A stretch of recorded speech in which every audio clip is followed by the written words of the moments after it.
You only get one first love, and in the new movie Chemical Hearts, it's an earth-shaking kind of love for Henry, played by Austin Abrams, who quickly falls for the mysterious new girl in school. Watch this. Hey, Grace. Anchor. This Is our boss. I actually didn't get a chance to tell you. I finished that poem. And, yeah. I mean, I still think it's beautiful, but not in the normal kind of bullshit way. Which I think is also kind of what the poem's about, because, you know, Neruda's love for her doesn't come from, like, sunshine and roses and cliche stuff. You know, it comes from her flaws and her imperfections, like darker places. And Austin is with me now. Austin, it's very good to see you. How are you? I'm doing good. How are you doing? I'm doing good. I'm doing great. I saw the movie. I love the movie because I love a good romance. And this was like a very current coming of age romance, you know, for modern times. What kind of pulled you into this story? I think both characters have a lot of complexities to them. You know, Henry really desires love because he sees his parents that have such a great relationship. And then, you know, Grace is like a very complicated character. She's been through a lot of trauma. So this is based on a book, Our Chemical Hearts. I'm always curious because some people that I talk to don't want to read the book. Yeah. Because sometimes the script is a little bit different. Did you read the book? Yeah, no, I read it. You know, our script was, you know, it's fairly similar. I think the story is very similar and the characters are fairly similar, but there's just a different feeling a little bit to the book as opposed to like the script, I felt. But no, it was definitely like very good to read. And it's also nice to be able to see Henry's thoughts like written down, I suppose. Yeah. And also it's good to see because you do at the same time want to honor the book that it's written about. Yeah.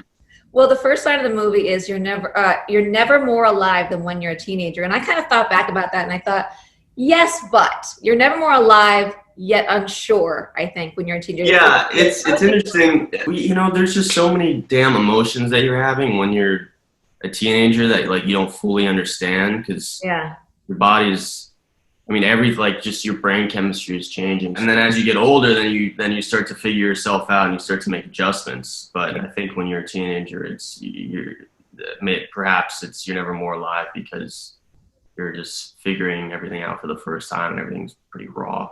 Yeah. Well, we get to see a very different side of teenage life on Euphoria. A very darker, it's a much darker side, a frightening side for any parent to see, for sure. Yeah, but what was it like kind of diving into that world? I love those kinds of worlds.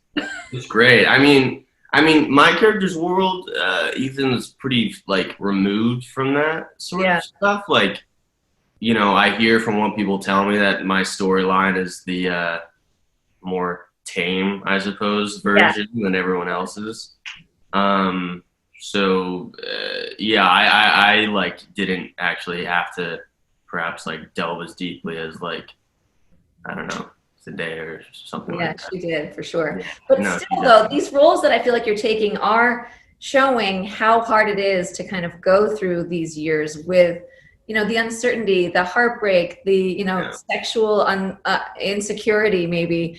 It's hard to live that in real life. Is it harder to live that again on screen? I'm like watching you and I'm like, oh my God. No, I know what you're saying. Because those are difficult times, you know, like at least for me. So putting yourself back in that headspace can be a little bit, I don't know, rattling or something like that. No, but it's, yes, we are adults or children who just survived.